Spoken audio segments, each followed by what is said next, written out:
Welcome to the BXG Podcast, the podcast where pop culture and nerd culture meet. You think it's just going to be barbecue sauce? Because if you actually read those books, it's just gobbledygook. I really think clothes should be mandatory. Speaking of Star Wars, Captain America. trailer reaction video.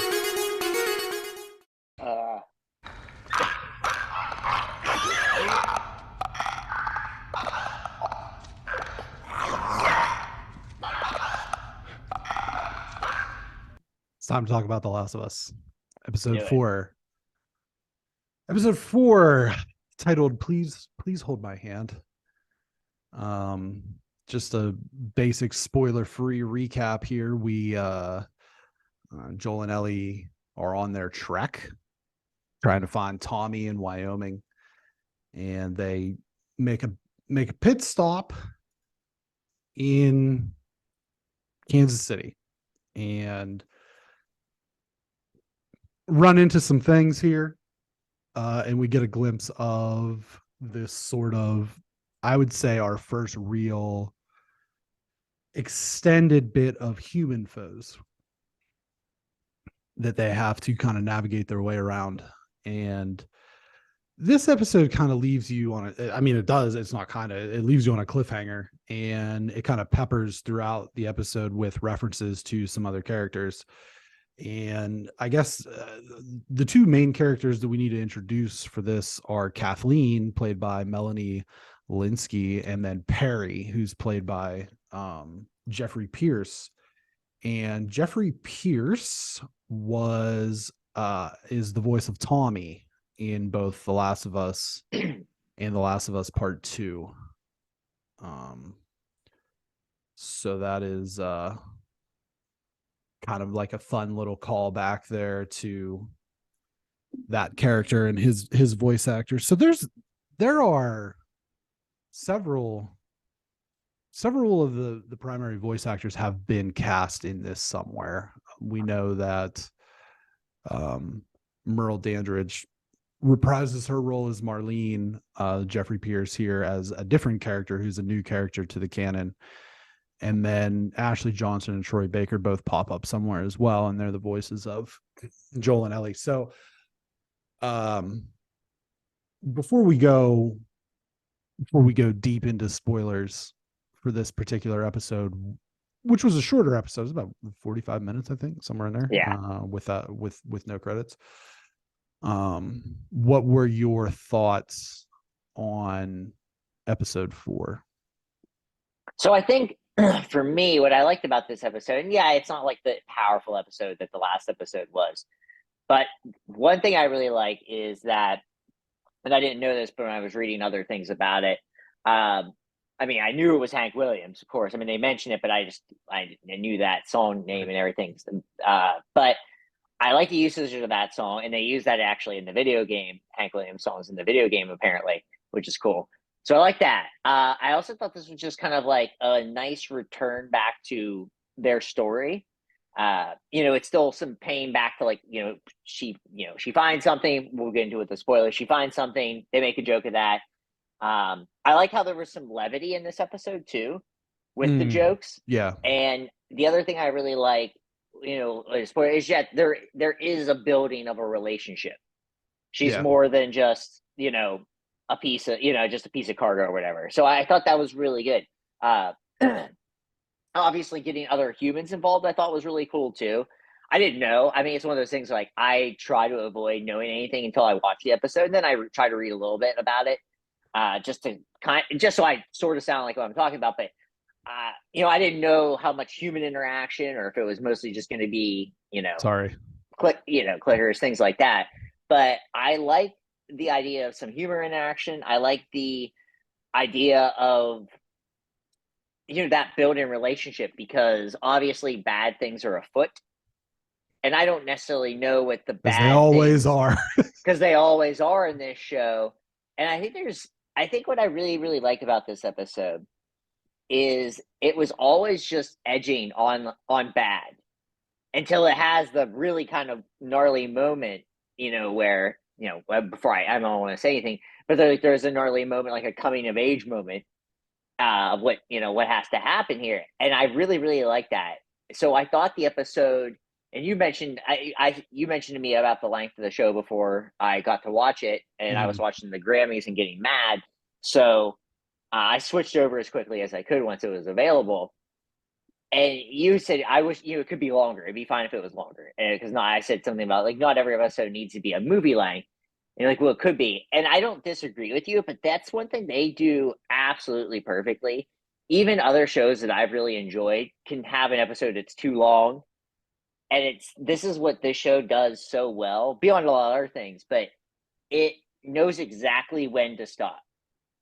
Because you always want to leave an episode giving your viewer a little, you want them just to be like, oh, I wish that, 5 more minutes with this episode would have been great. And so I thought for that, it hit that on, it just nailed it, absolutely nailed it. So, I mean, was it as good as the last episode? I mean, I guess not, but I think I walked away from this episode being like, okay, now I see what's happened. I see that character development in this way, which there was character development in that last episode, but it was all contained to one episode than just what we have here. So for me, it was still, I mean, once again, it's another A episode. I don't this is a 4.0 so far. A 4.0 out of 10. No, 4.0, like grade point F. Oh, yeah, okay. It's a GPA. No. 4.0 Oh, man, GPA. What are you on? No, GPA 4.0. It's kind of hard for me to get into this particular episode without spoilers. But I will say that I think that there is like an underscoring of not just that they're building a relationship, which they are, but also the fact that Joel is beginning to understand that he is not going to be able to complete this journey with her in a passenger role, in a passive role. Yes. Yep. And that's very apparent during different sequences in this episode that are a little bit more action based. But I also think that it's very apparent during some of the calmer moments when they're camping in the woods and he's explaining to her, like, we're out here, it's too remote for there to be infected, but there are, and I think that this also kind of underscores the horrors of the world in general, is that yes, through 3 episodes we've been shown the infected, we've been shown the runners, we've been shown the clickers, but there are more dangerous things in this world at this point. And because of the nature of the world that they're living in and the kind of kill or be killed lawless nature. And he said, and she said, like, well, if they find us, will they kill us? And he said, well, they'll do worse than that, basically. And I think that we can probably, if you're intelligent, you can probably fill in those blanks without us having to say it. Or maybe not. You know what I mean? I think, because I think that the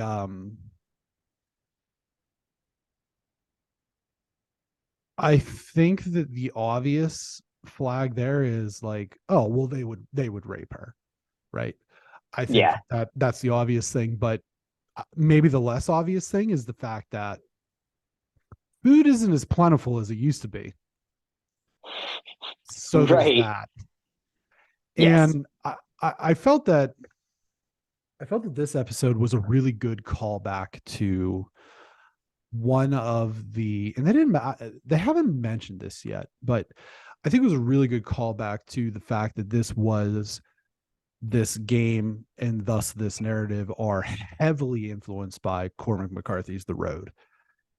And I think that this episode is where you can kind of see all that play out a little bit. If you've seen the movie or read the book is the book is very grisly Yeah. compared to the movie.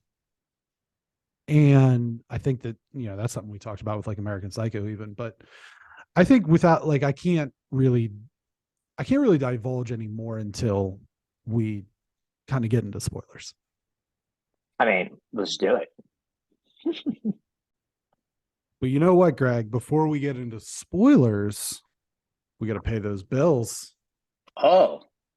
And this week, this episode of the BXG podcast and this review of The Last of Us on HBO is brought to you none other than by the poisonous snakes of Western Pennsylvania. Most venomous snakes are, in fact, apex predators that help keep nuisance species like rodents and rabbits in check. Their venom is medically important too. Medical science is creating new pharmaceuticals from the proteins found in snake venom to help treat cancer, heart disease, diabetes, and other diseases. For more information, contact your local timber rattler. Poisonous snakes. The snake's in my boots. There's a snake in your boot. Yep. Wow. That was a good one. I'm glad to have them on their side. Spoilers for The Last of Us episode 4. In the game, this is supposed to take place in Pittsburgh. This particular section inside the episode, they kind of explained that where they were filming in Calgary, they couldn't find enough landscapes, etc., to make it look like Pittsburgh. Plus, Pittsburgh has those kind of that iconic skyline with like the big yellow bridges Gothic, and such. Yeah, it is. Yeah, right. And so they had to make that change. Although I've said many times, and it's interesting that we brought up the road because the road was filmed in Homestead, I believe. Yeah. Which makes sense because if the apocalypse was going to occur,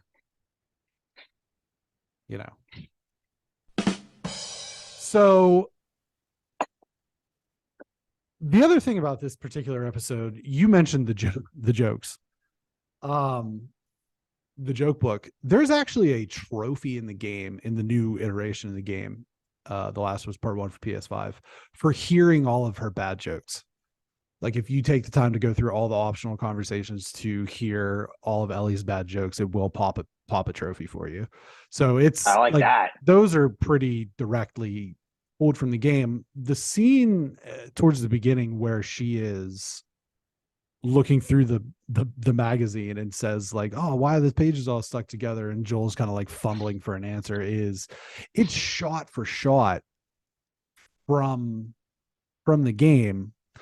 And actually, you can see it at the very end of my playthrough over on our YouTube channel on episode 3, Bill's Town, of my playthrough with The Last of Us, that it's like word for word, shot for shot.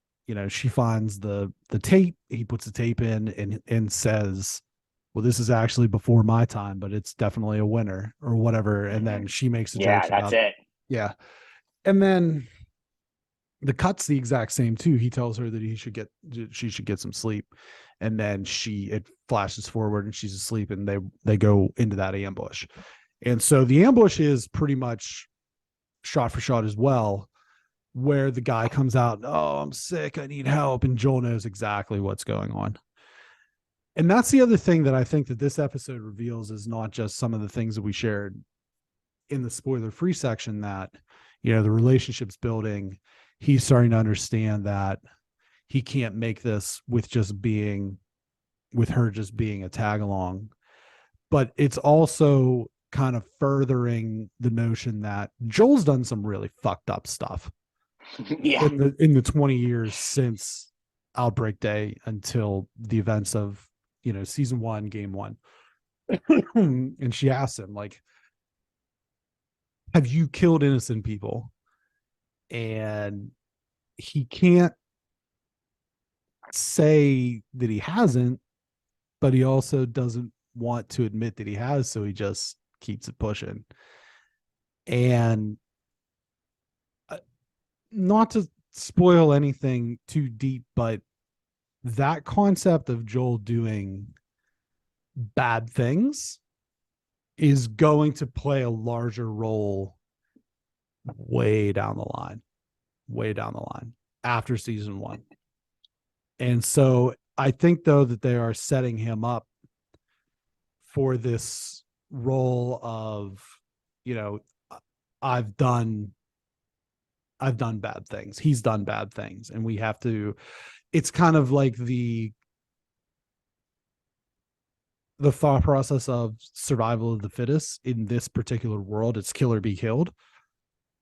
But then there are the realization that there is like just groups of people trying to survive, and then other groups of people taking advantage of them. And he says, like, she asked the question, how did you know that he wasn't sick? And he said, I've been on both sides of it, meaning that he's been on the bad guy side too. And so it's important to remember about that character. It's very cool. Let me talk to you, or let me get your thoughts on, as you put it, kind of like a coming of age moment where they wreck the truck into this convenience store. Joel takes out the first 2 people, and then somebody comes from behind him and has him choked out, basically. And then she has to save him. So what were your thoughts on that particular scene? I mean, it was that thing where you kind of mentioned where, she can't just be the passenger now. Joel is still as protective as he is and all these things. He's still just a man. He's not there's nothing, he's still just a man. And eventually, like, there could be a possibility where something happens and she needs to, I don't mean to say this in any like condescending way. She needs to grow up and just realize and she wants to, like any kid that age wants to grow up as quickly as they can, and then when it does, it's kind of shocking to them. When something actually happens that makes the forces of them to grow up. So I thought with her being able, and we see her in the mirror with the gun and things, like we have all this like, foreshadowing. And then when she actually has to do this, I mean, it was really powerful scene. I know, I'm sure. And does this happen in the video game the same way, Brenton, or not the same way? There is a moment, it is in this sequence where they're in this town and they're kind of, I think they're playing with it to try to reduce time a little bit. Sure. And so there is a section where he gets jumped or he gets attacked out of like a door that he doesn't see the person coming. And they're not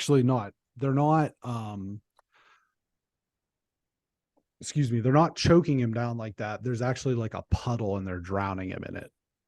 And then he's struggling and he's reaching for his gun, and spoilers for a 10-year-old game, reaching for his gun, and he can't get it. And then you hear a gunshot and it's Ellie, and she just fucking blows the guy's head off. It's nice. Not. And so the interesting there was also that choosing to just kind of like injure the guy who was attacking him and then seeing how he reacts, where he's just begging for his life. And then Joel that was gnarly. Slashes his throat, or, got some whatever. But, and like you said, that's gnarly. But I mentioned this in a previous episode.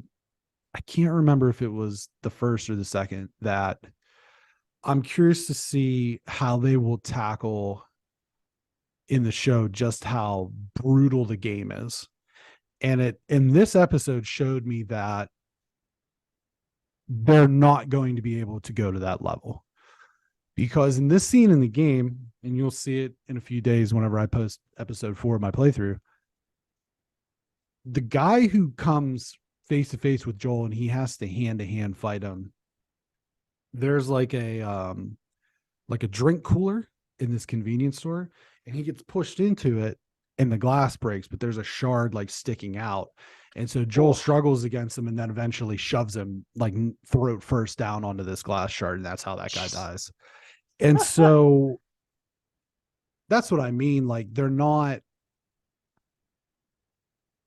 just not going to be able to show that level of violence. And even though this is an HBO thing, right?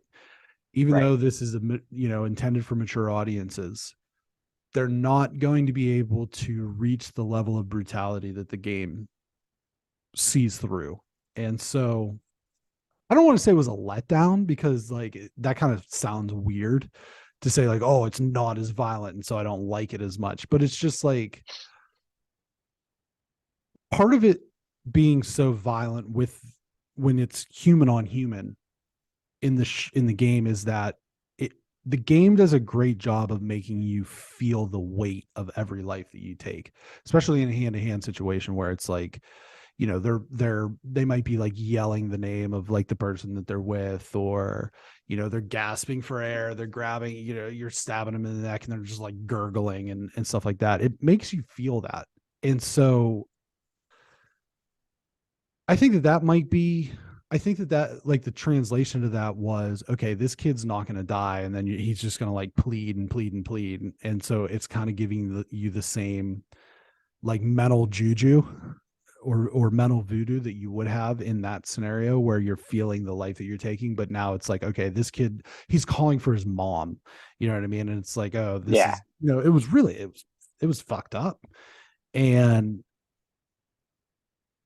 I thought that maybe the emotional violence of that scene, because it was, I would say, very emotionally taxing for both of those characters, for Jolie and Ellie. But I think the emotional violence is maybe going to supplant some of the physical violence of the game. But yeah, I mean, that was a long-winded way of answering your question that yes, that does happen eventually. It just happens a little bit differently. Okay. No, I mean, I thought that was really important. Obviously it's what's to come with her. And, you know, now she's officially grown up. She's in it now. I mean, she can be, you know, it's so probably shocking for her. I don't know if this is still like, if it's weird. She wanted to grow up and now she has, but it's still got to be weird to be a part of this. So I think there could be that part of the thing where maybe, I don't know. There could be a part for me where she's maybe not as trigger happy in a sense of like, maybe she is hesitant now because she's already done it and it's weird. It's a weird experience. And so maybe now she thinks about stuff more. Maybe she causes a problem or shoots too early because, you know, there's like all these different things that could happen, I think, because of that. But I thought it was a cool moment. Like I said, it was like, for me, it was not like a chilling moment, but it was definitely a moment that mattered. You know, the impact was felt. Yeah, and she mentions later that wasn't her first time shooting someone or right, even killing someone. But it's one of those things that it's like once it gets easier, you have to be on like a level of just like emotional paralysis. You know what I mean? Where it's just you're just dead inside, you know. Yeah. Or like, you know, in Joel's scenario, it is like, I understand both sides of this coin and I've been in this world and I get the world. So I just have to do what I have to do, you know? Right. And so survive. Yeah. I want to talk a little bit about the characters of Kathleen and Perry. And so when you play this, and this was brought up in inside the episode, that when you play through this section, there are no like, this is the leader of this group sort of deal. And so I found it interesting that they put a face on this group of individuals that you're kind of trying to weave your way in and out of and trying to stay safe from and trying to understand what they're after. And they mention these characters. The name Henry gets brought up a lot. They mention Sam a couple times. They find these drawings in one of the buildings that they're in the attic space. But it was just interesting because it like gives the enemy a face. Whereas in the game, it's just, these people are bad and they want to kill you and take your shit. The end. Right. You know? Right. So what, I mean, not having played the game, what did you think of them sort of introducing these characters as okay, these are some people who we're going to specifically have to be on the lookout for as a, as a viewer. I think for me, I mean, in a world like this, there are no In a world, sorry. in a world, there are no good guys or bad guys, right? I mean, Right. I know that sounds like a weird thing, and that's how I looked at it, is like we are just seeing it from their perspective, so we root for them. It's Right. just Yeah. it's like watching the Joker movie, and you're sort of rooting for Joker, even Mhm. though in that weird aspect of like we know what Joker is, but and I'm not saying that they're that, but Joel obviously has his moments, in his past and things like that. So you are just led to believe that these are the enemy because of what we know, but they're also just surviving. At the end, Mhm. this show is not, and people have gone away from it being a zombie show. It was initially that. Remember, everybody was saying that this a zombie show. It's not that. It's a surviving show. It's a Yeah. survival series. Uh, and I want Jeff Probst to come out every once in a while and just say something. But no, it is that though. It is a survival show, and there aren't, there's no, there's no good guys, there's no bad guys, and there's no winners and there's no losers. It's literally just, do you make it to the next day and something like Yeah. this. So I think to put a face to someone actually makes it feel more real. Mhm. Yeah, I agree with that. You're not just randomly shooting something just because, like you would. And I'm not saying that that's necessarily the case in the video game, right? I'm just saying in a lot of movies there isn't, or TV shows, it's just you're rooting for this person, they can kill whoever they want, and they might actually not even be like bad. I mean, there's always that idea of things like that where Sure. just because of that. So I think for me it was just, obviously, since not playing the video game, it was just, okay, this is just another person surviving, and whatever way they did it. Do I agree with it? I don't know, but also that's just what decision they made. I think that Neil Druckmann has said that the primary theme of these games is love in both of them. Initially, he said that the first game was about love and the second game was about hate. But I think he's walked that back to some extent, especially when talking about a potential part 3, where he said if we can create another narrative that envelopes the theme of love like the first 2 games did. And I do think that the first 2 games, that is kind of the primary theme, is love. But I also think that with Ellie specifically, that the secondary theme of this is hope. And so I think that when you say there are no good guys or bad guys, that's true. But I think that everyone in this world, this post-apocalyptic world, is striving for some level of hope.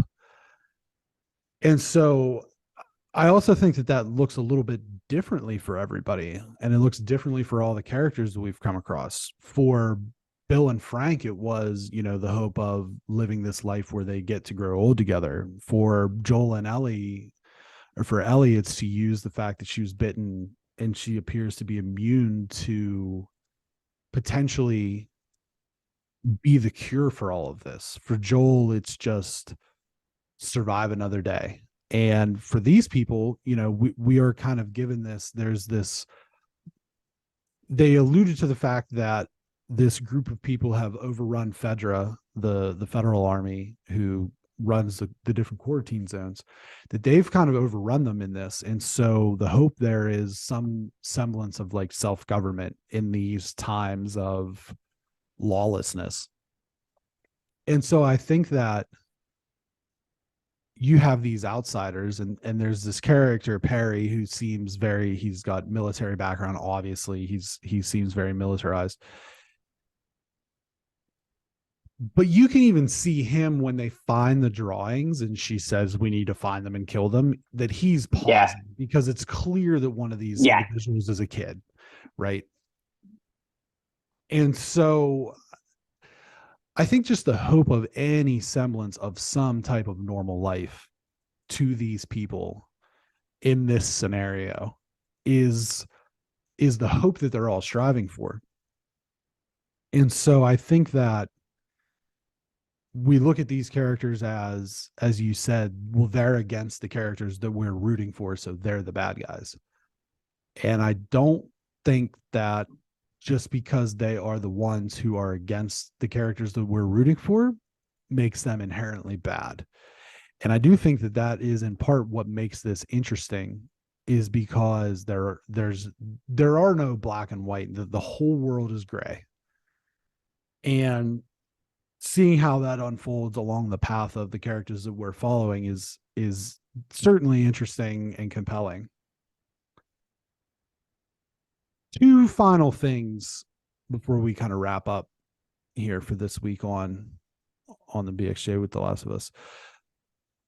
Perry and Kathleen enter a room, and the ground underneath begins to like pulsate and quake. Your thoughts and predictions on that particular scenario? I mean, is it fracking? Yeah, fracking. Right. No, I mean, it feels like a big thing's coming. You know, something gnarly is happening. It actually kind of made me like chuckle, you know, in that way where you're like, oh, this is gonna be bad. That's what I thought. It was something big bad was coming. And because a video game, honestly, it was the real moment in this show where I thought about the video game with your controller shaking out of control. Yeah. Like to the point you Yeah. almost, if you loosely hold a controller, it falls out of your hand. Right. And that's what it honestly made me think of. I just was like, oh, this is that moment where like your controller's going absolutely just off the rails, which I Yeah. love. And I that's thought cool. I thought that was actually probably through 4 episodes, probably the corniest moment, It was very corny. where it was just like there's just like this crater in the ground, and it just starts like rumbling and pulsating, and it looked like really fake, you Yeah. know. And it was like, okay, like I know what it is, But even with things right. being rearranged, like I know what it is, and it's just like I think But they would you have been do better served to leave it the way that it was, rather than the way that they are projecting it. But whatever. I think there is that idea too, though, Brenton, is that the majority of the people that watch this show have never played the game. And so you do have to add, I know this sounds weird. Sometimes you kind of have to add game elements to something. Yeah. And I think that's kind of the idea. And I don't mean that in a corny sense either. I mean, I think there's just that idea that people know it's a video game, whether they played it or, you know, whether they've ever picked up a controller their entire life. I mean, it's Right. just, so there are moments like that can be, it was corny, but Yeah. I got it. I understood why they did it, really. Yeah, they've done a really good job of like de-gamifying Yeah. this to an extent. But that moment I was just like, oh God, this looks like something off of a theme park ride, you know? But Indiana okay, Jones. kind of, yeah.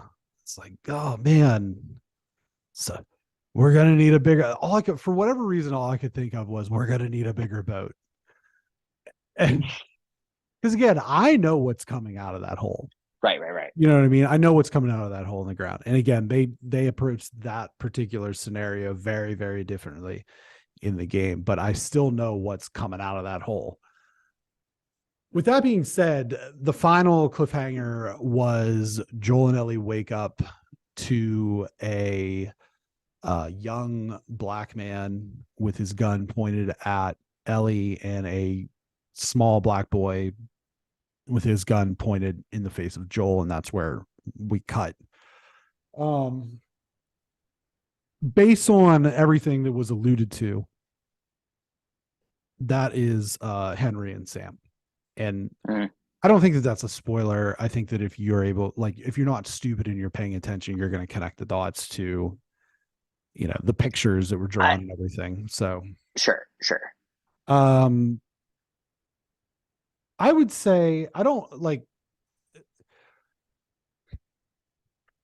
not to get let me ask you this question. What do you think probably comes to light? Just make a prediction on what do you think is going to come to light with those two particular characters. I think they worked together for a while with them to try with to Joel and Ellie.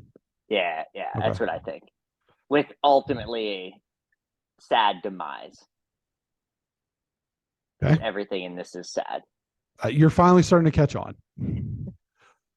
I will say this, that this doesn't relate directly to Sam and Henry or Joel and Ellie, but they did kind of snap it in the preview for next episode.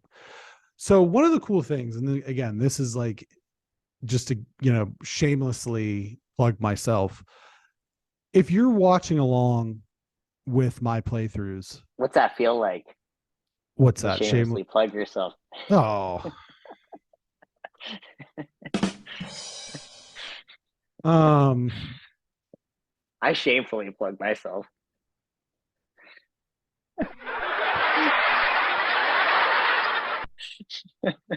Anything else?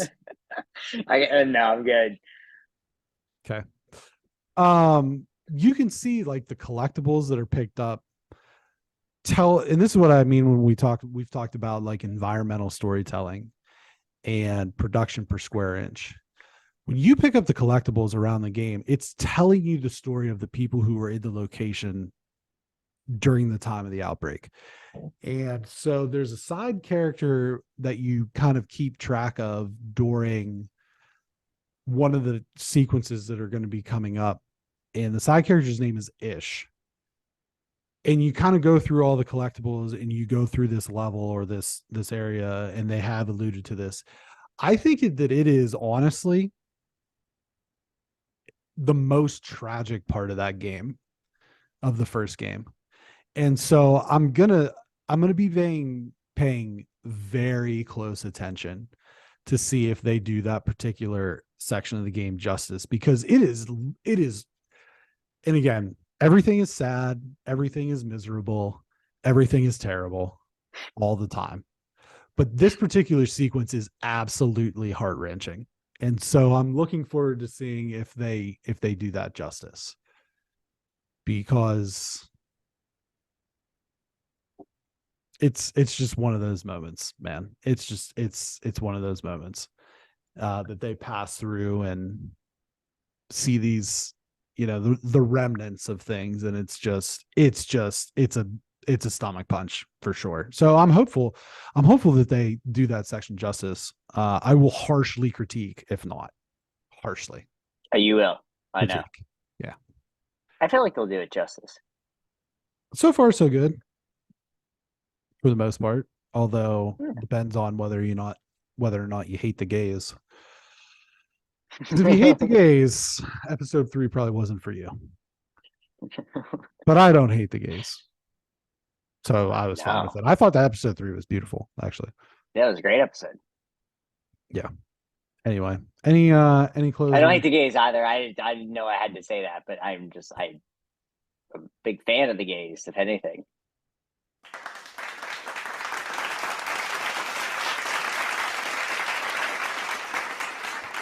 Some affirmation for you there.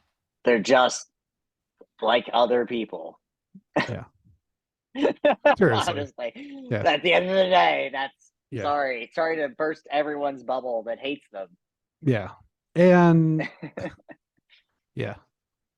But yeah, that was rough. What's that? The internet with that. Oh my God. Actually, we were going to talk about that. Were you the one who sent me the article about, what did you send me? Yeah.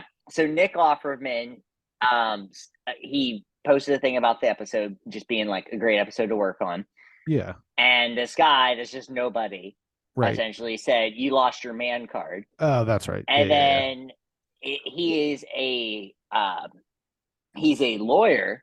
So somebody that is a fan of the show or a fan of Nick Offerman or just hates, bigotry. Bigots. Bigots. Yeah, homophobes. Hack this guy's website and change that link on his website or on his Twitter or whatever to a donate to LGBTQ funds, different whatever things, That just get kind of a taken down, or universal. is that still up? It was still up as of last night. Okay. So Sunday night, I don't know if it's still up. It was on Twitter. I tried sending it to you. I couldn't. It was one of those things where I found it in a flash of the pan. And then Sure. it was one of those weird how Twitter works sometimes where you can't find it. And I think maybe that guy just deleted his account, honestly. I think that's what ended up happening. But so it worked in one way or the other. But it was very funny. And it's one of those things where, like, you can hate Twitter, but then that's when Twitter's at its very best. Yeah, there's actually, oh, here it is.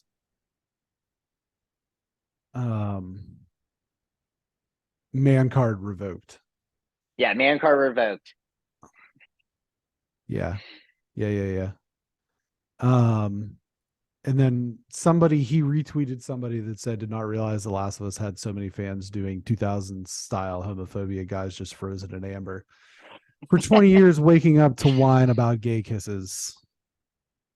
It was, I mean, yeah, the whole thread's hilarious. But yeah, that guy. And then there's just so many. And one of them, tweet is unavailable. And he responded, buddy, your brand of ignorance and hate is exactly why we make stories like this.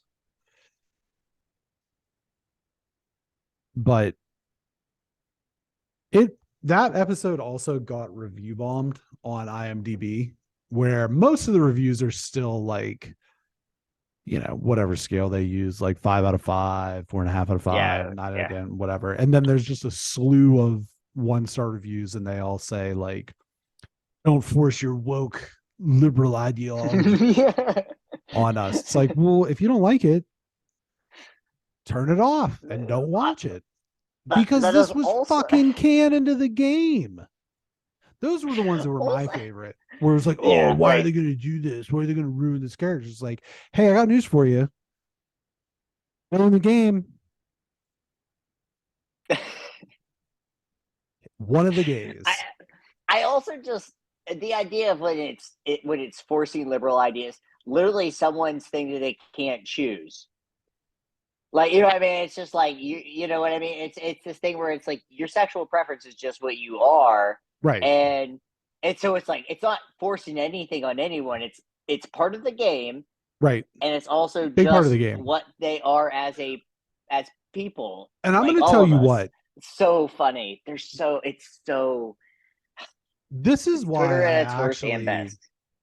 Yeah. This is why I actually loved that character in the game. Was because the reason I love Bill in the game was because he was gay, and none of that mattered. And the creator, but what I mean by that is, like, the creators don't hit you over the head with the fact that he's gay. It's not just in your face the entire section. He's just a gay man. The end. Yep. And it wasn't some like pomp and circumstance, or I actually liked Bill more when I figured out he was gay, because it was like, that's how you do it. That's how you do it. That's how you tell that story, because it doesn't have to be, because a lot of times I think we get caught up in, and we've talked a lot about this. It doesn't have to be diversity for the sake of diversity. It was just, he's a gay man. The end. It wasn't, because I think so many times, and I really feel like this is the case with a lot of Disney things, especially, it's like, look how woke we are with our gay characters. And the only interesting thing about those characters is the fact that they are LGBTQI. That's what defines the character. But with Bill, it was just, that's in the game. It's just, that's an aspect of him. That's just part of who he is, not his defining feature. And I think my final thing on this is, I think if for all of you that have watched the SNL, at least the Mario Kart skit, where Yoshi just goes and he just says, I'm bisexual. Yeah. Like, that's funny, and that's poking fun at that thing Right. in the best possible way ever. And it's like, is that a wink and a nod to that third episode? I think it is. I think it's that where it's like, Yeah, sure. they did it in such a way that wasn't that, and then they're doing it a way where it's like, you have to make it a thing because that's like the Disneyfication of stuff. And it's just that's the best way to do anything, is just have it be the story. Part like, of the story. Part it's of the story. It's not something that needs like pointed out to, right. But this is what I'll say, and this is, I'm just going to say, mild spoiler. If you can put, not even, but you got a problem with Bill being gay, you are going to be very disappointed in a few episodes. Very disappointed. That's all I'll say. And with that, let's move on.